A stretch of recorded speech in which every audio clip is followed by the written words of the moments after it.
민수기 7장 1절에서 11절 말씀 우리 같이 한 목소리로 읽겠습니다. 모세가 장막 세우기를 끝내고 그것에 기름을 발라 거룩히 구별하고 또 그 모든 기구와 제단과 그 모든 기물에 기름을 발라 거룩히 구별한 날에 이스라엘 지휘관들 곧 그들의 조상의 가문의 우두머리들이요 그 지파의 지휘관으로서 그 계수함을 받은 자의 감독된 자들이 헌물을 드렸으니 그들이 여호와께 드린 헌물은 덮개 있는 수레 6대와 소 12마리이니 지휘관 2사람의 수레가 하나씩이요 지휘관 1사람의 소가 1마리씩이라. 그것들을 장막 앞에 드린지라. 여호와께서 모세에게 말씀하여 이르시되 그것을 그들에게서 받아 레위인에게 주어 각기 직임대로 회막 봉사에 쓰게 할지니라. 모세가 수레와 소를 받아 레위인에게 주었으니 곧 게르손 자손들에게는 그들의 직임대로 수레 2과 소 4마리를 주었고 므라리 자손들에게는 그들의 직임대로 수레 4과 소 8마리를 주고 제사장 아론의 아들 이다말에게 감독하게 하였으나 고핫 자손에게는 주지 아니하였으니 그들의 성소의 직임은 그 어깨로 매는 일을 하는 까닭이었더라. 제단에 기름을 바르던 날에 지휘관들이 제단의 봉헌을 위하여 헌물을 가져다가 그 헌물을 제단 앞에 드리니라. 여호와께서 모세에게 이르시기를 지휘관들은 하루 1사람씩 제단에 봉헌물을 드릴지니라 하셨더라. 아멘. 자, 오늘 말씀 7장은 드리는 것으로 시작을 합니다.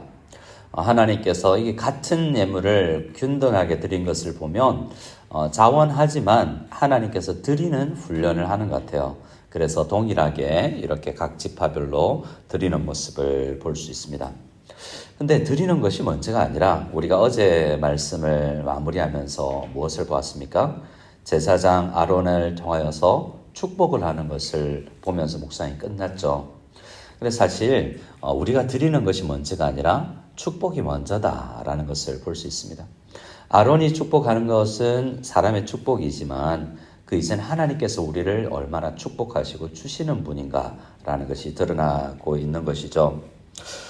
그런데 7장 이제 1절을 보면 이 날이 언젠가라고 보면 장막 세우기를 끝내고 그것에 기름을 발라 거룩히 구별하고 모든 기구와 제단과 그 모든 기물에 기름을 발라 거룩히 구별한 날이라고 이야기합니다. 이때가 언젠가 생각해 보면 출애굽기 40장 말씀해 보면 출애굽한 지 둘째 해 1월 1일에 성막이 완성되었다고 출애굽기 40장에 이야기하고 있습니다. 그리고요, 우리가 묵상하고 있는 민수기 1장을 시작하면 한 달이 지나서 2월 1일에 이제 계수를 시작하는 것을 볼 수 있어요.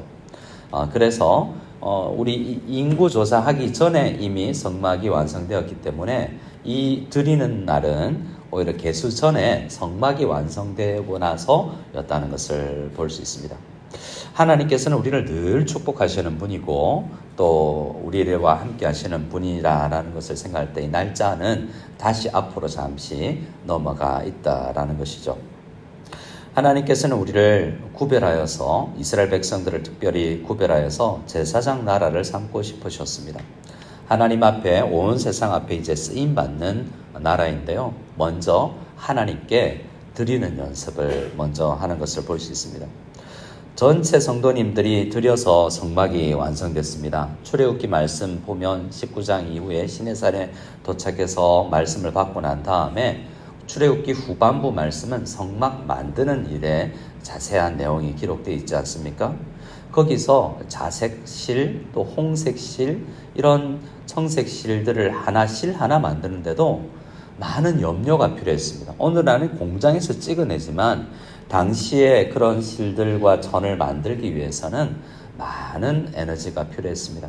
그 대부분의 물건들은 어디서 광야에서 만든 것이라기보다는 출애굽할 때 이집트 백성들에게서 받은 물건들이었어요. 금은 보화와 많은 것들을 가지고 나왔거든요. 그런데 그때 하나님께서 이스라엘 사람들에게 이집트 사람들에게로 하여금 받을 수 있도록 하신 그 이야기는 이미 아브라함 때 창세기 때 예언되었던 것입니다. 그래서 하나님께서 주시는 것이 먼저다. 이것을 항상 우리는 이 말씀을 생각할 때 7장 전체가 드리는 것과 관련되는데요. 하나님께 받은 것이 먼저다라는 것을 생각해야 됩니다. 근데 2절 말씀에 보면 누가 드리냐 하면 이스라엘 전체가 또 성막 만드는데 드렸지만 특별히 오늘 본문 말씀에는 각 지파의 조상들 어른들이 우두머리들이 드리는 모습을 볼 수 있습니다. 그들이 여호와께 드린 이제 헌물은 3절에 보면 수레 덮개 있는 수레 6대와 소 12마리예요. 12지파의 우두머리가 각 한 사람씩이니 12명이지 않습니까? 그래서 두 사람의 수레 한 대, 또 한 사람씩은 거기에 더해서 또 소 한 마리씩이에요. 오늘날도 소 한 마리 적지 않지만 당시를 생각해 보면 굉장한 거 아니겠습니까? 이 자동차 한 대 값 이상을 가는 거예요. 그 이전에 이미 하나님께 받은 것을 기꺼이 성막을 만드는 데 드렸던 이 지파장들이 이제는 다시 하나님 앞에 성막이 완성된 것, 성막이 완성된 것에 대해서 감사를 하고 있다는 겁니다. 우리는 그냥 드린다라고 생각하지만 이들이 어떤 마음으로 드렸을까? 나와 있지 않지만 생각해 볼 필요 있죠. 성막이란 인카네이션, 예수님께서 몸을 입고 이 땅에 오신 것처럼, 사람의 몸을 입고 이 땅에 오신 것처럼 몇 평 되지 아니하는 성막에 천지를 지으신 하나님께서 우리와 동행하시려고 임하신다고, 그것에 대한 예배에 대한 그 하나님께 함께 하신다는 임마누엘에 대한 감사의 표현이었다는 것입니다. 모세를 통해서 각기 균등하게 드려라라는 메시지가 전해졌겠지만 드리는 마음은 정말 감격이었을 것이다 라는 생각을 할 필요가 있는 것이죠. 그것을 드려서 무엇을 하게 합니까? 예배 드리는 데 쓰게 합니다. 오늘 이 헌물들은 특별히 예배에 쓸 성막을 이동할 때 사용되는 것들인데요. 수레를 끄는 소, 또 수레에 각종 성막 기구들을 담아서 옮기는 것입니다. 특별한 용도로 드려지는 거예요. 예배에 관련되는 것들이죠. 그런데 7절, 8절, 9절에 보면 각 지파, 이 성막 기구들을 옮기는 레위 지파 중에 게르손, 므라리, 고핫 이 세 지파에 대해서 이야기를 하는데요.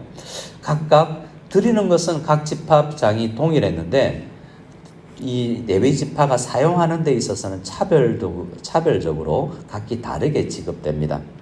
먼저 므라리 게르손 자손 7절에 보면 그들에게는 수레 둘과 소 4마리예요. 왜냐하면 좀 가벼운 성막 물건들을 옮기는 지파들이었기 때문에 그렇게 줍니다.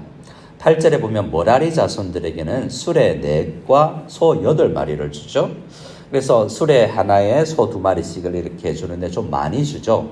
왜냐하면 성막 재료들 중에서는 금과 은과 이 철기들로 만들어진 좀 무거운 것도 있기 때문에 그 지파들에게는 좀 많이 주는 것입니다.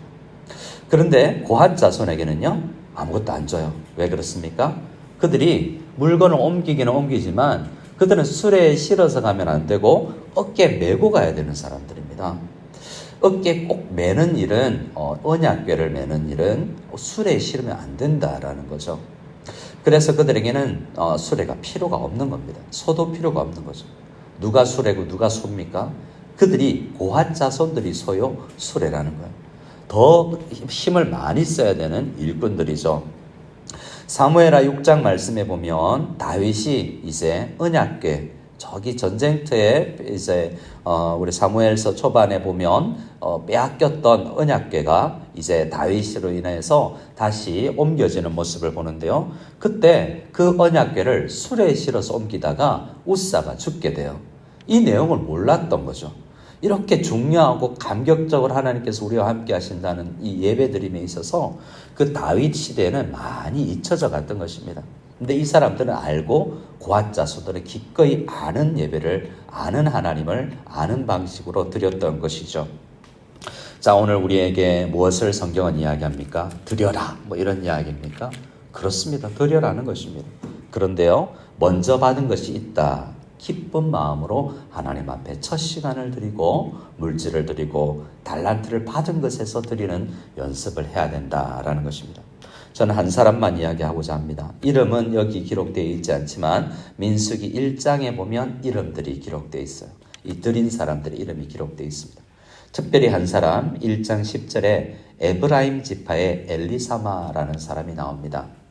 이 여러 지파장들의 이름이 나오지만 특별히 엘리사마는 기억해 볼 필요가 있는데요. 누구냐 하면 여호수아 장군의 할아버지예요. 에브라임 지파에서 이 엘리사마 가문은 이제 귀하게 쓰임 받는 것을 보게 됩니다. 여호수아가 무엇 보고 자랐습니까? 할아버지가 광야식에 예배 드리는데 이렇게 하나님 앞에 드림을 기뻐하는 모습을 보고 손잡고 아장아장 이렇게 걸었던 사람이 여호수아 아니겠습니까? 물론 지금은 청년 시절이지만요. 자, 우리는 그렇습니다. 하나님 앞에 드리는 것을 보면서 우리 자녀들은 자라납니다. 꼭 물질만이 아닙니다. 각 지파들은 다 크기가 다릅니다. 지파들이 크기가 다르다는 것은 경제적 환경도 다르다는 거예요. 근데 드리는 이 모습에서는 똑같은 모습을 볼 수 있습니다. 우리는 지금 더 어려운 시기, 앞으로 2023년은 더 경제적으로 어려운 것이 예상됩니다. 이때 우리는 꼭 물질이 아니더라도 하나님, 우리에게 주시는 하나님인데 먼저 우리가 그 주시는 것을 축복을, 은혜를 충만하게 누리게 도와주십시오. 간절히 기도하여서 하나님의 주심을 경험하는 그 받으심을, 은혜를 충분히 누리고 먼저 누리고 그리고 하나님 앞에 기꺼이 드리는 것을 우리가 경험하기를 원하고, 우리 자녀들이 예배 드리는 부모님, 정말 물질을 위해서 하나님 앞에 예배를 위해서 선교를 위해서 하나님 앞에 쓰임받는 부모님들을 볼 수 있는 우리 자녀들이 되어서 여호수아처럼 귀하게 하나님 앞에 쓰임받는 그런 믿음의 가문들이 다 되기를 원합니다. 간절히 주님 앞에 기도하며 나아가는 우리 모두가 될 수 있기를 소원합니다.